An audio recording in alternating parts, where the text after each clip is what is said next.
انسانی معاشرے کی بنیاد محبت، احساس، قربانی جیسے پاکیزہ جذبوں پر رکھی گئی ہے۔ کسی بھی معاشرے کو برائیوں سے پاک رکھنے کے لیے محبت جیسے پرخلوص جذبے کی ضرورت ہمیشہ سے تھی اور ہمیشہ رہے گی۔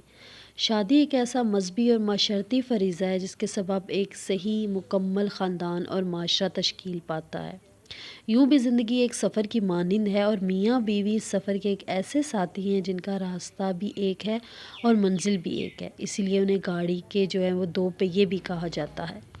اگر ان کے درمیان ذہنی ہم آہنگی اور جذبہ محبت موجود ہو تو یہ سفر نہایت آرام و سکون سے کٹ جاتا ہے۔ بظاہر تو کوئی بھی لڑکی نئے گھر کی بنیاد اس لیے نہیں رکھتی کہ اسے آباد نہ کیا جائے یا اس کا ماحول خوشگوار نہ ہو، مگر بعض اوقات حالات موافقت نہیں رکھتے اور توقعات کے جو ہیں برخلاف ہو جاتے ہیں، اور اسی طرح زندگیوں کا جو سکون ہے وہ درم برم ہو جاتا ہے۔ یہ تو طے ہے کہ مردوں کی نسبت جو ہے وہ خواتین کو زیادہ قربانیاں اور خدمات پیش کرنی پڑتی ہیں، لیکن اگر عورت کی قربانی احسار سے ایک خوبصورت معاشرہ اگر تشکیل پا جائے تو اس سے بڑھ کر جو ہے وہ کوئی اعزاز نہیں ہوگا۔ یہاں میں آپ کو چھوٹی چھوٹی باتیں آپ کے ساتھ شیئر کروں گی جو کہ عام سی ہونے کے باوجود بے حد اہم ہیں، آپ کی زندگی کو، ازدواجی زندگی کو خوشگوار بنانے کی کنجی سمجھے جاتی ہیں۔ سب سے پہلا ہے کہ شوہر کا دل خوش دلی سے جو ہے وہ استقبال کریں۔ عام طور پر دیکھا گیا ہے کہ شوہر بے چارہ دن بھر کی تھکان کے بعد جب گھر لوٹتا ہے تو بیویاں جو ہیں وہ شکایات کے انبار جمع کر کے بیٹھی ہوتی ہیں، بس ادھر شوہر نے گھر میں قدم رکھے، ادھر مسائل کی جو ہے وہ پٹاری کھل گئی۔ یہ چیز گھر کے سکون کو برباد کر دیتی ہے۔ ہر چیز کے کہنے کا ایک وقت ہوتا ہے اور بے وقت کی رکنی ہمیشہ ناپسندیدہ ہوتی ہے۔ کوشش کریں کہ ان مسائل پر بات کرنے کے لیے ایسا وقت نکالیں جس میں شوہر پرسکون ہو۔ آفس سے واپسی پر جو ہے نا شوہر کا خوش دلی سے استقبال کریں اور اس طرح وہ ساری تھکن بھول کر خود کو ایک دم جو ہے وہ تر و تازہ محسوس کرے گا، اور کوشش کریں کہ شوہر کی آمد سے پہلے صاف ستھرا لباس پہن کر ہلکا پھلکا تیار ہو جائیں اور بچوں کو بھی صاف ستھرا رکھیں۔ اس طرح گھر کے ماحول میں جو ہے وہ خوشگواریت اور محبت جو ہے وہ پیدا ہوتی ہے۔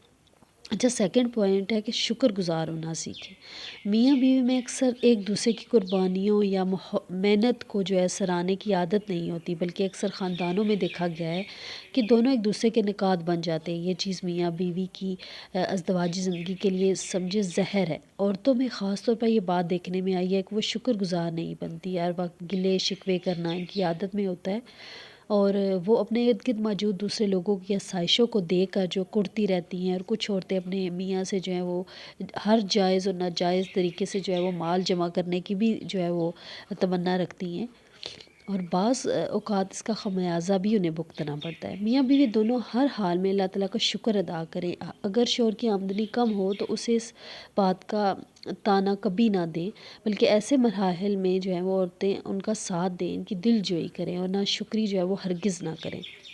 اچھا، تھرڈ پوائنٹ ہے کہ غصے کی لگام جو ہے وہ تھام کے رکھیں، اپنے غصے پر قابو رکھیں، کیونکہ زیادہ تر اختلافات جو ہوتے ہیں نا غصے کی وجہ سے ہوتے ہیں۔ اگر شوہر غصے میں ہو تو آپ خاموش ہو جائیں، کچھ وقت گزر جانے کے بعد جو ہے نا اسے اپنی بات نرم اور میٹھے لہجے میں سمجھائیں کہ آپ یہاں غلط تھے، تاکہ وہ آپ کے موقف کو اچھی طرح سمجھ سکے۔ اس طرح بات کبھی بھی نہیں بڑھے گی، البتہ شوہر کے دل میں آپ کی اہمیت لازماً بڑھ جائے گی۔ سیکنڈ پوائنٹ ہے کہ سسرالی رشتوں کا احترام۔ آپ سسرالی رشتہ داروں کے متعلق کوئی بات اپنے میکے میں نہ کریں، کیونکہ اس طرح دونوں خاندانوں کے درمیان جو ہے وہ اختلافات پیدا ہونے کا جو ہے وہ خدشہ ہوتا ہے۔ اپنے ساس سسر، نند جیٹھ اور دیور کی دل سے جو ہے وہ آپ عزت کریں۔ اگر اختلاف ہوں بھی تو اختلاف کرنے کے بھی آداب اور طریقے ہوتے ہیں۔ اختلافات کو کبھی اس نیج تک نہ لے جائیں کہ واپسی کے جو ہے نا راستے آپ کے لیے بند ہو جائیں۔ ہم جس معاشرے میں رہتے ہیں یہاں سب کو مل جل کر ہی رہنا پڑتا ہے، اور ایک نہ ایک وقت ایسا آتا ہے کہ ہمیں پھر اپنوں کا ہی احساس جو ہے وہ یا سہارا لینا پڑتا ہے۔ ہمیشہ یہ بات جو ہے وہ یاد رکھیں کہ خون پانی سے گہرا ہی ہوتا ہے۔ وقتی طور پر اختلافات کو نظر انداز کرنے کی جو ہے وہ ہمت پیدا کریں۔ سیکنڈ پوائنٹ ہے کہ معمولی باتوں کو دل پر مت لیں۔ سسرالی رشتہ داروں کو بھی بہن بھائیوں جیسا سمجھنے کی کوشش کریں اور معمولی باتوں کو دل پر مت لیں، بلکہ یہ سوچ کر خود کو ذہنی طور پر مطمئن کریں کہ جب شادی سے پہلے بھی کبھی والدین کسی بات پر آپ کو ڈانٹ دیتے تھے